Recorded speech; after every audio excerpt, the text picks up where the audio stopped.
On raconte que dans les années 1860, un citoyen américain, déjà soucieux des méfaits de la pollution, prévoyait que si la circulation des hippomobiles, fiacres et autres calèches continuait à progresser, New York serait envahie d'un maître de crottin. Malheureusement pour lui, Henry Ford arriva, et rien de cela n'a produit. L'épicier en gros pour pouvoir alimenter ses petites épiceries dans les communes. Il fallait donc des automobiles, c'était plus vite fait qu'avec des chevaux. Alors ici, vous avez l'intérieur dans la cour du garage. C'est sitôt après la guerre, la deuxième guerre. Avant, nous avions donc la construction, le montage des gazogènes, parce que c'était la pénurie d'essence. Sitôt que l'essence est revenue après la guerre, en 1947, vous voyez par exemple, et les voitures ont commencé à ressortir. Et vous les voyez ici stationnées dans la cour pour des diverses réparations, de l'entretien. Là, vous avez une réflexion de moteur d'un gros camion avec le personnel, mon frère Camille, et nous l'avons remonté sur ce gros poids lourd, un gros 15 tonnes de l'époque. Pendant la Seconde Guerre, en 1939, mon frère est parti, il a été mobilisé comme beaucoup, et il a été mobilisé pour la guerre, et mon père, le personnel était donc également mobilisé. Il fallait donc pouvoir donner un petit coup de main à mon père. C'est moi, à l'âge de 12 ans, qui était habillé un petit mécanicien, et je faisais l'arpette à l'époque. Je lui donnais la main.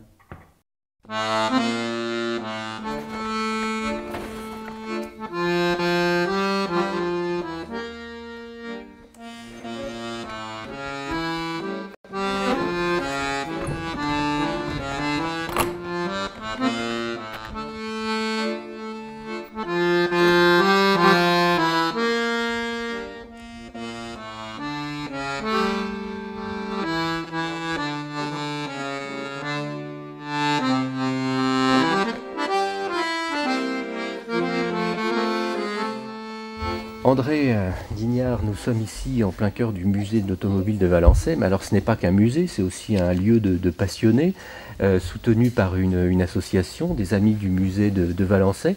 Qu'est-ce qu'organise cette association? Quels sont ses buts?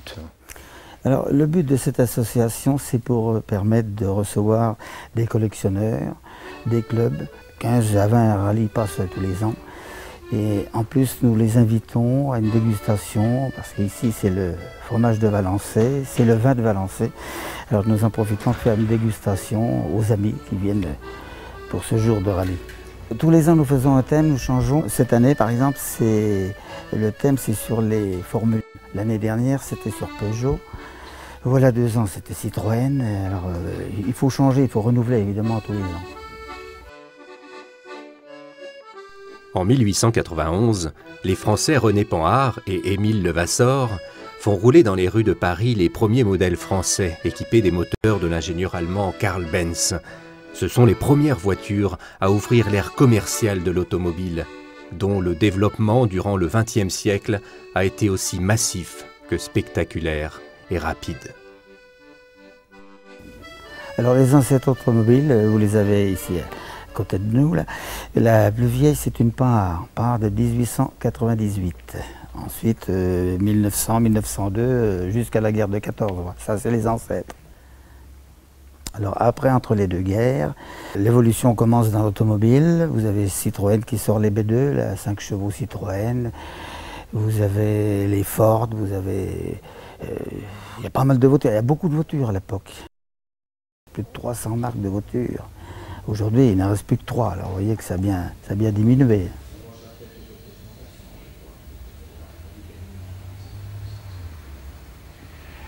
L'éclairage des phares, tout à fait au début, ça fonctionnait avec de l'acétylène. Alors l'acétylène, on le produisait en mettant des pierres de carbure dans de l'eau, et ça, à ce moment-là, dans l'eau, ça dégageait un gaz acétylène.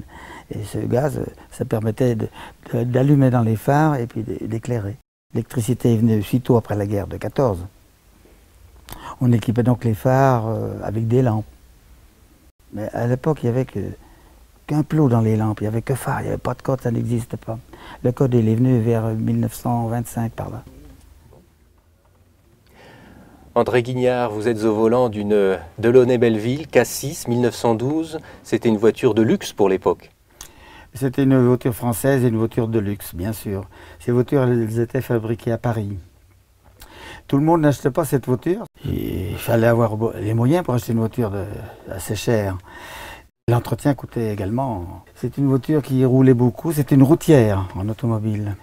Elle se déplaçait, c'était des industriels de l'époque qui achetaient ces voitures. Des gens fortunés, des châtelains, etc.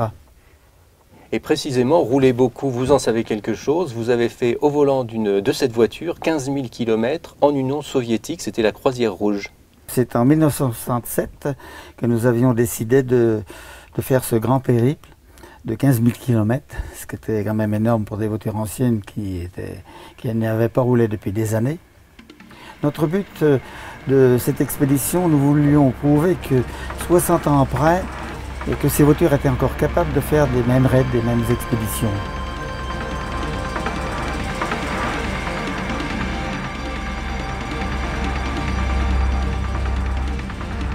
Mon père, d'abord, c'était pas un collectionneur, ça n'existait pas, mais il était conservateur des choses qu'il possédait. Alors ces voitures, il a roulé quand même environ une quinzaine d'années avec. Et ces voitures, bon, au bout d'un certain temps, elles ont arrêté de rouler, de circuler, et il les conservait, il les gardait chez lui, sur cale, enveloppées de toile, et elles restaient là, elles ne bougeaient pas. Alors moi, après mon service militaire, je suis resté dans l'automobile avec mon frère, la suite de notre père, et je me suis intéressé à ces voitures anciennes qui étaient restées sur cale. Ça m'amusait de les faire rouler, voir comment ça roulait à l'époque. Et de fil en aiguille, bon, j'ai fait quelques sorties. Je me suis intéressé à faire partie de clubs. À l'époque, il n'y avait qu'un club, c'était le club de Paris, le club des Teuf-Teuf. Ce club de Paris existe depuis 1935 et moi je me suis fait inscrire en 1953. André Guignard, la fameuse traction de Citroën, ce modèle-ci date de 1952, mais bien avant, il y avait dans les années 40 ce type de véhicule utilisé par les forces françaises de l'intérieur. Oui, la traction, c'est la voiture qui était préférée par les FFI, car c'était une voiture très rapide au départ, au démarrage. Elle se faufilait partout, elle tenait bien la route, c'était ce qui était très important à l'époque, surtout que les routes n'étaient pas toujours évidemment carrossables. Et alors des essais d'amortisseurs arrière ont été donc utilisés pour les tractions et ensuite sur la fameuse DS. Les essais ont été montés surtout les 2 dernières années de la 15. On a fait des essais de la suspension hydraulique que sur l'arrière, et comme ça a été quand même assez satisfaisant, alors on a donc adapté toute cette installation sur la DS qui est sortie au salon de 1955.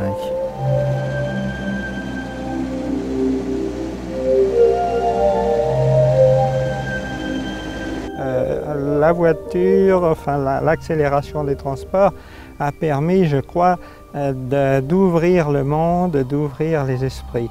Alors il y a des inconvénients, bien entendu, mais l'automobile et puis la révolution des transports a contribué incontestablement à modeler notre société pour le pire et pour le meilleur, je crois, de façon positive ou de façon négative. À présent, sur Valençay, le soleil décline. Le château s'illumine de l'éclat de milliers de chandelles. Car ce soir, le prince de Talleyrand reçoit.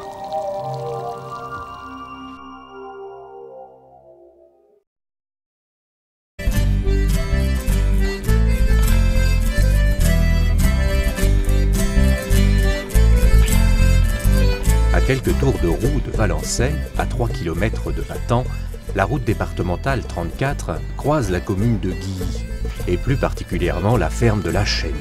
Cette ancienne propriété a été bâtie par Ferdinand de Lesseps. Malheureusement, il ne reste aujourd'hui que les grilles du somptueux château démoli en 1949, ainsi que 3 bâtiments de ferme et une maison. Ce site, légué par Madame Durand à la commune de Vatan, est mis à la disposition de l'Association pour la mémoire du patrimoine de l'équipement pour y installer le futur musée des ponts et chaussées. Vatan, qui est en train de mettre sur pied un musée de l'équipement. Le cas d'école d'une municipalité ou d'une communauté de communes qui s'implique dans la mise à disposition de locaux et dans la facilitation de fonctionnement, mais surtout d'associations de passionnés qui, avec beaucoup de bénévoles et qui font des choses assez extraordinaires. Et dans le cas de Vatan, il s'agit de l'ensemble des associations de l'administration de l'équipement et donc un très grand nombre de personnes qui se retrouvent pour des semaines de chantier ensemble, où ils sont à plus de 50 dans une ambiance extraordinaire. Ce véhicule hippomobile appartenait à Ferdinand de Lesseps. Il a participé en septembre 2005 à la commémoration du bicentenaire de la naissance de Ferdinand de Lesseps avec bien d'autres véhicules hippomobiles, tout le travail de l'association Romain Guignard et la participation de membres de notre association à une manifestation qui était des plus importantes. Ferdinand de Lesseps avait été propriétaire de ce domaine, donc c'est une situation tout à fait fortuite donc, et heureuse en même temps, parce que la seconde relation qui vient à l'esprit immédiatement, c'est l'aspect grands travaux, les grandes idées, les grands projets. Et Ferdinand de Lesseps, qui s'est lancé dans des projets fantastiques comme le canal de Suez ou le canal de Panama, a fait travailler un certain nombre d'ingénieurs, de techniciens, dont certains étaient issus des services des ponts et chaussées. Donc il se doit que l'État, de son côté, mette en valeur la partie technique. Diplomate français né à Versailles en 1805, Ferdinand de Lesseps s'occupa des postes successifs en Égypte, à Madrid puis à Rome. Sous Napoléon III, il mena à bien l'achèvement du canal de Suez, qui fut inauguré en 1869.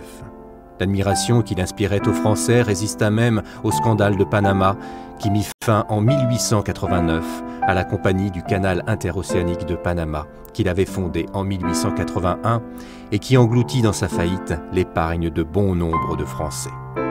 Élu à l'Académie des sciences en 1873 et à l'Académie française en 1884, le grand homme mourut dans son château de la Chênaie en 1894. Les visiteurs qui arriveront de l'autre côté du bâtiment laisseront leur véhicule sur le parking qui est prévu, puis seront incités à faire un itinéraire complet qui va les mener de l'origine des routes, c'est-à-dire le chemin créé par les animaux d'abord, dans les forêts à l'époque préhistorique, puis ensuite suivi par les hommes préhistoriques. Donc ces chemins qui ont été sans cesse améliorés au fil du temps, avec toutes les évolutions, le Moyen-Âge, les différentes époques. On avait prévu 4000 mètres carrés d'exposition. Il y a aussi un niveau supérieur, il y a un étage dans lequel on a l'intention de reconstituer des lieux de travail très précis. Par exemple, le bureau d'un dessinateur dans les années 1910-1920, le bureau d'une dactylo, où on a tous les éléments, tout le matériel qui a été récupéré, les différentes parties techniques. Là, par exemple, on a une salle qui a été récupérée récemment, qui est la salle de l'ingénieur général David, qui avait ramené en France, en 1945-50, des États-Unis, les procédés d'enrobés denses pour les revêtements de chaussée. Donc il y a tous les équipements de laboratoire avec toutes les explications, ce qui permettra de montrer à des jeunes élèves, à des étudiants, et puis au grand public, tout ce qui est nécessaire pour arriver à ces réalisations de chaussées actuelles. Je peux citer une anecdote qui est particulièrement frappante. C'est qu'on s'aperçoit qu'avec les matériels les plus sophistiqués, les plus modernes, on arrive aux mêmes conclusions que les Romains, par exemple, dans l'établissement de projets routiers. On fait de la photogrammétrie, on fait des photos aériennes, on fait des repérages, on fait des prises de vue par satellite de façon à définir les meilleurs points de passage d'une route ou d'une autoroute. Et on découvre avec stupéfaction qu'on est pile à quelques mètres près quelquefois. Vous en avez la démonstration dans la région de Montpellier, par exemple, la Languedocienne, et puis la voie romaine qui est le long de l'autoroute. C'est exactement le même itinéraire. Donc il y avait une observation tout à fait extraordinaire à cette époque-là, mais en même temps des matériels au plan technique qui permettaient la réalisation de plans, d'ouvrages, dans des conditions extraordinaires, puisque ces ouvrages ont traversé les temps. Alors, ceci est un coffret de dessinateur qui est en marqueterie, avec des incrustations de nacre, qui date des années, je pense, 1910-1920. Donc il y avait tout le matériel nécessaire à un dessinateur pour travailler. Les tire-lignes, ce qu'on appelle les tire-lignes, donc ce qui permettait de tirer les lignes droites. Les compas pour les courbes, les balustres, les différents accessoires. C'est une fabrication américaine, semble-t-il. Il y a 2 plateaux. Ici, tous les accessoires nécessaires pour faire des courbes très larges. Et puis quelque chose d'extrêmement intéressant pour le dessinateur, c'est la boussole.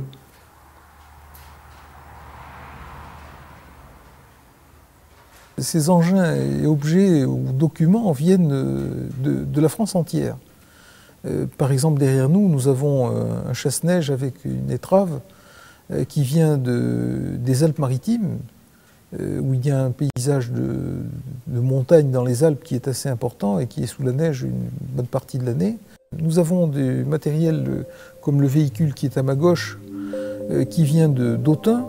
Nous avons du matériel qui vient des Pyrénées, des Hautes-Pyrénées, qui vient de différentes régions de France. Ce véhicule servait dans les années 70 à contrôler les mesures d'adhérence de chaussées sur les routes et autoroutes, et en particulier sur les autoroutes. Moi, j'ai eu l'occasion de le voir fonctionner dans la région de Lyon, sur les plus grands axes autoroutiers, ce qui permet de faire passer des véhicules ensuite, ultérieurement, dans toutes les conditions de sécurité requises. La communication la plus élémentaire entre les hommes, qui a démarré par les contacts nécessaires entre les hommes, lesquels contacts ont été générés par l'aspect économique, les échanges commerciaux, les guerres. Les guerres ont amené les hommes à développer les routes, les autoroutes. Malheureusement, c'était des nécessités soit de migration, soit d'échanges commerciaux, soit de possession, quoi, quelque part. L'objectif sur le plus long terme est de mettre en œuvre un maximum de moyens audiovisuels, de moyens techniques les plus avancés, puisqu'on a même envisagé le projet dans une phase ultérieure, de pouvoir par exemple mettre des diffuseurs de parfums, d'odeurs, et qui permettront au public de sentir par exemple les odeurs, l'odeur du bitume qui est mis sur une chaussée, avoir des sensations, toucher le visiteur dans son quotidien, parce que la route c'est le quotidien du Français ou de l'Européen ou de l'homme d'une manière générale.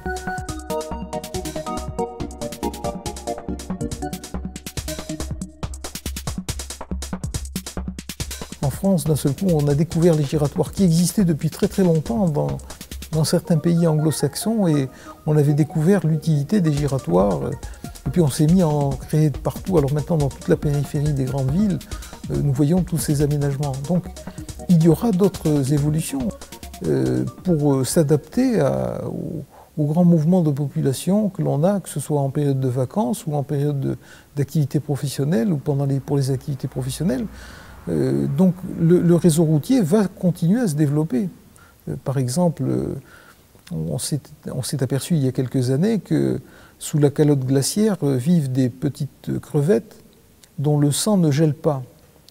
Et c'est après des recherches sur la composition du sang de ces crevettes, on s'est aperçu qu'il y a une molécule qui empêche le sang de geler. Alors on a mené des études de façon à mettre ces types de molécules dans les revêtements de chaussées pour éviter que les chaussées ne gèlent. Je pense que l'être humain a toujours eu envie, et je pense qu'il aura toujours envie de relever des défis et d'essayer de faire des choses qui paraissent impossibles. Quand on voit que nous sommes allés dans la Lune, bon, ça a été aussi vouloir relever certains défis.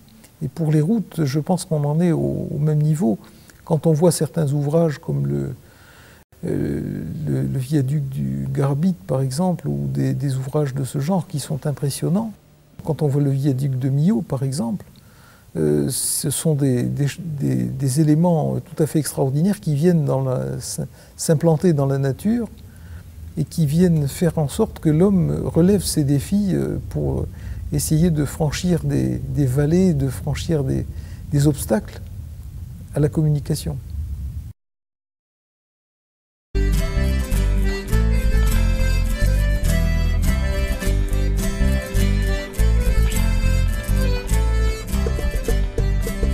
Vierzon, qui a une grande histoire de machinisme agricole et une association, la mémoire industrielle et agricole de Vierzon, a vu le jour depuis pas mal d'années.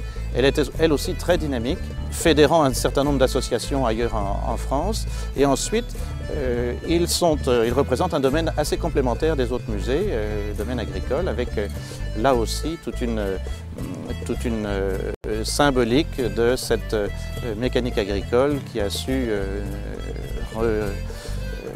faire face au défi de nourrir le monde avec ces révolutions industrielles agricoles de l'après-guerre, de l'avant-guerre et de l'après-guerre. L'épopée industrielle de Vierzon a commencé vers 1779, avant la première révolution industrielle avec la forge du comte d'Artois. La première entreprise porcelainière a été créée en 1815. C'est dans ce contexte que s'installa Célestin Gérard, pionnier de l'aventure du machinisme agricole vierzonais. En 1879, Célestin Gérard vendit son affaire à Lucien Arbel, un industriel de la région de Saint-Étienne qui fonda la Société française de matériel agricole, dite la Française. Derrière nous, la maison de Célestin Gérard, avec quelques petites particularités architecturales. Oui, alors Célestin s'était fait construire une très belle maison. Il en avait les moyens et à côté, il y avait même la maison de son fils. Et donc, alors les girouettes représentent à gauche un tracteur, à droite une batteuse et de l'autre côté, il y a quelques bas-reliefs qui représentent Mathieu de Dombasle, l'inventeur d'une charrue, qui représente Denis Papin, qui a découvert la force de la vapeur. Donc on est dans le domaine de la vapeur, on est dans le domaine agricole. Et puis il y a aussi les statues de la déesse Flore et puis de la déesse Cérès, déesse des moissons. Donc il y a tout un ensemble cohérent là-dedans. Et puis il y a aussi une sculpture qui représente sa Légion d'honneur, obtenue en 1874, donc peu avant qu'il ne passe la main à Lucien Arbel. Sans oublier le buste. Alors sans oublier le buste qui a été conservé à Vierzon et qui trône ici au milieu de ces installations. C'est le grand homme de Vierzon. Henri Le Tourneau, nous sommes sur le site historique de la Société française, un lieu qui n'a pas été choisi par hasard par Célestin Gérard. Nous sommes au cœur donc, du patrimoine de Célestin Gérard et puis de la Société française. Célestin Gérard s'est installé ici en 1848 alors que le train est arrivé de Paris à Vierzon en 1845. Donc ce n'est pas un hasard et il a contribué à créer ici un nouveau quartier industriel car il y avait déjà le quartier industriel des Forges à l'est. Et lorsque la Société française a repris cet ensemble, elle a tout remodelé, elle a rasé beaucoup de bâtiments, elle a construit ce que nous voyons ici, qu'on appelle généralement les bâtiments Eiffel, mais enfin ça a été construit à la Belle Époque, avant la guerre de 1914, l'essentiel entre 1898-1902 pour une première partie, et puis 1907-1914 pour une deuxième partie. Pour la Société française, donc, il s'agissait de faire un ensemble plus cohérent et l'ensemble des bâtiments se développe depuis la gare jusqu'au canal. Les matières premières lourdes arrivaient par le canal et les machines finies étaient expédiées par la gare. Ces belles façades ont été réhabilitées, mais il y en avait une qui se trouvait en face de la gare, qui était plus belle que ça, plus haute. C'était le magasin d'exposition des machines finies. Et ce magasin a été détruit dans les années 60. On avait commencé par descendre la statue qui était tout en haut. On croyait que c'était la statue de Cérès, déesse des moissons, puis on s'est aperçu que sur le socle, c'était marqué le mot « paix ». Et puis alors, la verrière a été détruite par la suite, ce qui est extrêmement dommage. Mais on a fait l'inverse, donc ici, dans les années 90, c'est la municipalité de Vierzon qui avait commencé. Maintenant, ce patrimoine est dirigé par la communauté de communes qui a été créée depuis. Et on a détruit tous les bâtiments qui se trouvaient là devant à l'emplacement des jets d'eau. De sorte qu'on a découvert les verrières que les Vierzonais connaissaient à peine auparavant, on ne les voyait pas.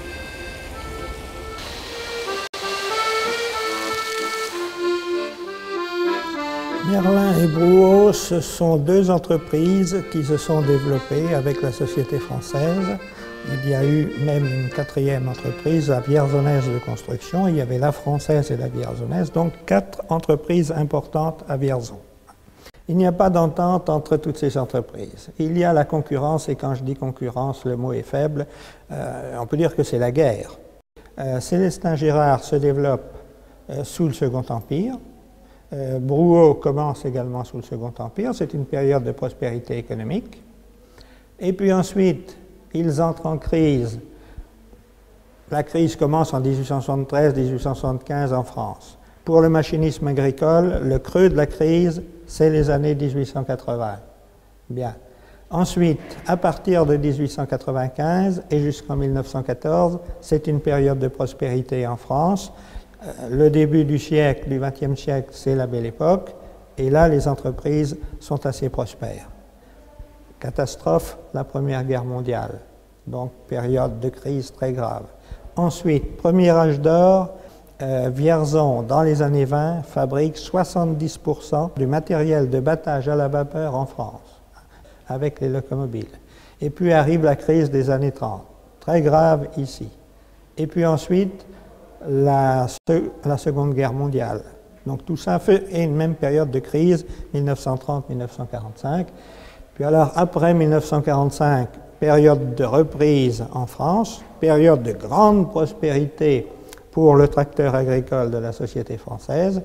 Puis alors ensuite, c'est déconnecté de l'évolution économique générale, c'est la chute générale de 1959. Mais on voit que depuis le début, depuis le Second Empire jusqu'en 1959, eh bien, l'évolution de ce machinisme agricole suit très exactement les phases de crise et les phases de prospérité de la société française.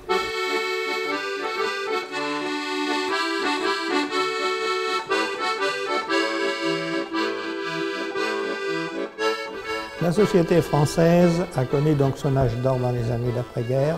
En 1957, on sort 22 tracteurs par jour. On a fait des tracteurs de puissance différentes. On a varié les modèles, mais on est toujours resté avec ce fameux tracteur monocylindre semi-diesel, robuste mais difficile à conduire, qu'il faut chauffer le matin.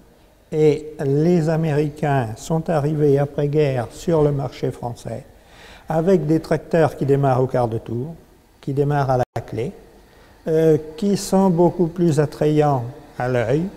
Et par conséquent, la société française s'est endormie sur ses lauriers. Le bureau d'études a une responsabilité colossale parce que le tracteur marchait bien, donc on n'a pas cherché d'autres modèles.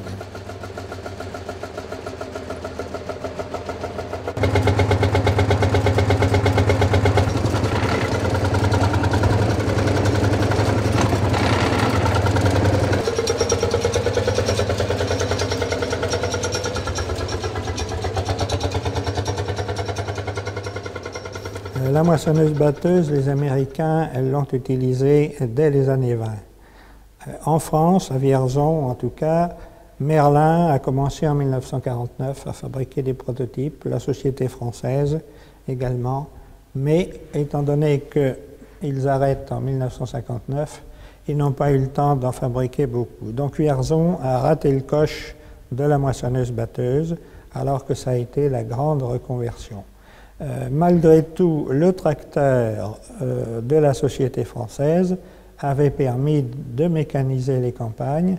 Il avait permis d'avoir un moindre effort pour labourer, peut-être pas pour le battage à la ferme, parce que c'était un moteur qui actionnait les batteuses et puis les presses, mais enfin, l'utilisation du tracteur était très diversifiée et il a tout de même permis, oui, de beaucoup moderniser les campagnes autour de Vierzon. Et je dis autour de Vierzon, mais il faut bien être conscient aussi que le tracteur vierzonais a été utilisé dans beaucoup de régions françaises et même à l'étranger. Et aujourd'hui, on trouve des collectionneurs de Vierzon dans toute la France. Et ici, on essaye justement de faire revenir certains de ces tracteurs sur le lieu où ils ont été fabriqués. C'est quand même assez formidable.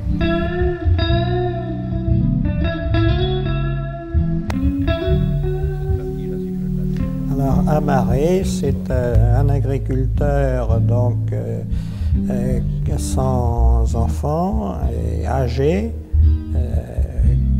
qui a proposé de léguer sa ferme à une association, association qui s'appelle la Mémoire agricole et industrielle du pays de Vierzon.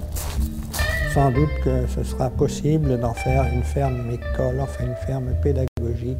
C'est une ferme assez typique des grandes fermes de la Champagne-Berrichonne, c'est-à-dire avec des bâtiments qui entourent toute la cour sur les 4 côtés ou presque, et qui a été peu ou pas modifiée.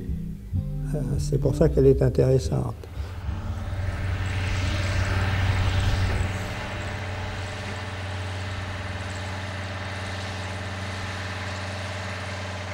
Le machinisme agricole, bien entendu, il a beaucoup soulagé la peine des hommes. Ce n'est plus du tout ce que c'était autrefois. Les campagnes ont moins de bras.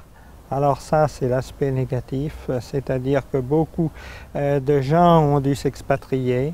J'ai connu des gens qui vivaient à la campagne, qui sont venus travailler ici à la Société française et qui ont eu beaucoup de mal à s'acclimater et qui ensuite étaient bien contents de prendre leur retraite et de retourner dans leur village. Et puis beaucoup d'autres se sont acclimatés pendant un certain temps, puis les entreprises enfermées se sont retrouvées en chômage.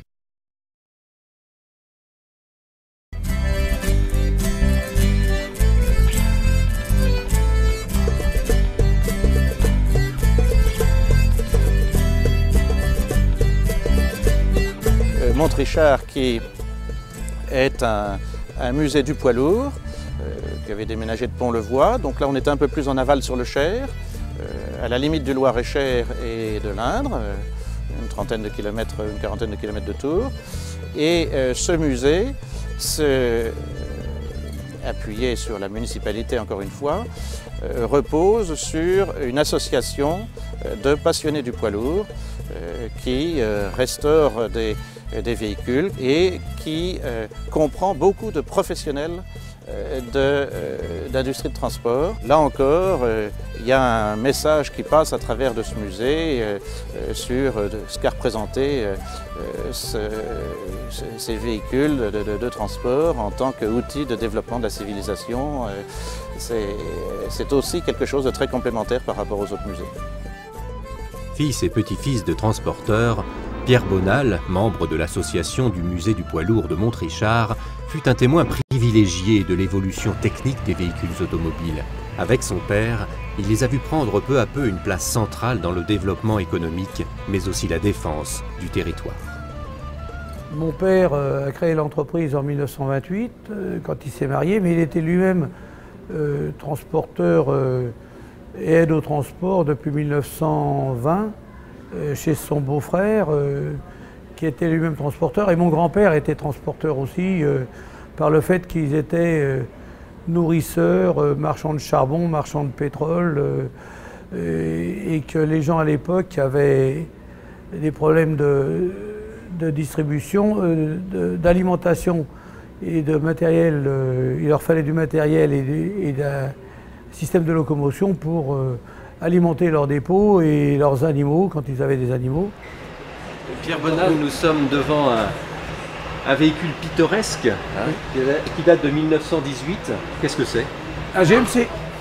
GMC General Motor Truck, qui est conception américaine et qui continue toujours, d'ailleurs, qui existe toujours GMC, que les gens du musée ont retrouvé en 1990, je pense, dans un état impitoyable. Il avait servi à des forains qui avaient fait la carrosserie eux-mêmes avec un vieux véhicule sur le châssis GMC qu'ils avaient récupéré sûrement de la guerre. Et ils s'en sont servis comme forains pour vendre de la lingerie, des dentelles, je ne sais pas quoi exactement, pour tourner dans la France autour d'Orléans. Et ils s'en sont servis pendant 20 ans, de 1920 à 1940. À la guerre, ils l'ont terré sous du bois, tout ce qu'ils pouvaient avoir dans la maison pour le cacher, pour pas que les Allemands s'en aillent avec. Et nous, on l'a trouvé en 90, on l'a déterré et M. Assio et son fils et d'autres membres du musée sont mis à le retaper. Et vous voyez l'état où il est. L'intérieur était aménagé, le haut était le stock de produits qu'ils vendaient. Et puis ils logeaient, ils habitaient dedans pendant qu'ils étaient en déplacement pour leur commerce. Mon père avait donc démarré en 28 avec des chevaux seulement. Et en 1931 ou 32, il a acheté les premiers véhicules automobiles, Renault, 2 tonnes de charge en gros. Et en 1936, aux grèves, il a supprimé tous les chevaux parce que c'est pas le palefreniers, on fait grève. Et il avait 18 chevaux, je crois, à l'époque. Ils ont fait grève et il leur avait dit, si vous ne venez pas soigner les chevaux, il n'y aura plus de travail quand vous reviendrez à la fin des hostilités. Et il a amené tous ses chevaux à l'abattoir. Et quand ils sont revenus, les gars qui ont voulu passer leur permis ont pris un camion, il avait acheté des camions, chez des marchands de camions d'occasion à l'époque. Et il a redémarré en 1936 avec quelques camions. À l'époque, c'était surtout du camionnage entre les gares, les produits de base pour les forges, les fabricants dans la région parisienne. Il y avait des forges, il y avait des fabricants, les piles, chez Vondaire par exemple. Chez Ferrodo, il y avait les freins, donc il y avait de la tôle. On faisait de l'alimentation chez Renault, de pièces automobiles fabriquées chez Bendix. Le tissu industriel parisien était très important et donnait du travail à beaucoup de gens. Il y avait le charbon à livrer dans les immeubles, tout sauf les produits liquides inflammables. Donc nous voici devant un tracteur phare de 1938, le cheval mécanique, bien nommé, Pierre Bonal. Oui, parce que le cheval mécanique étant effectivement le cheval mécanique qui remplace le cheval par sa conception directionnelle, est très court et il tourne sous le plateau qui le remorque derrière, comme un cheval tournait devant son chariot dans les rues de Paris, puisque c'était pour la distribution de petits colis et c'est pour les petits véhicules.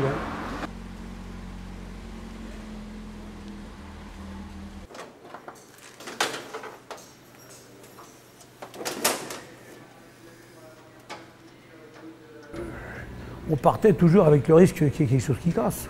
Alors donc, quand on a commencé à rouler avec les Renault, comme ils n'avaient pas de frein, il y avait des gens qui avaient fait des modifications sous les modèles Berlier et on a fait des modifications pour que les camions freinent un peu mieux. Et puis il y a eu le confort du véhicule. Les intérieurs étaient tout en tôle. Ça faisait un bruit, surtout les diesels, ça faisait un bruit assez épouvantable. Pendant 8, 10, 12 heures sans arrêt, c'était pas évident. Enfin, les gens s'y habituaient. Les volants étaient en fer, complètement en fer. Quand il faisait -5, ça gelait les doigts, il fallait mettre des gants.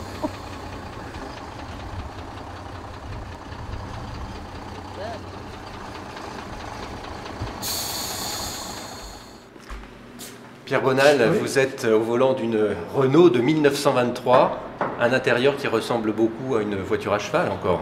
Oui, vous voyez, il n'y a vraiment pas grand-chose d'une voiture de maintenant. pas de portière, pas de ceinture de sécurité, pas de pare-brise, pas de rien. Pas d'essuie-glace automatiquement. Et une conduite à droite. Conduite à droite, comme ça se faisait à cette époque-là pour beaucoup de constructeurs, avec levier vitesse à droite, en deux secteurs séparés, première, deuxième et troisième, quatrième,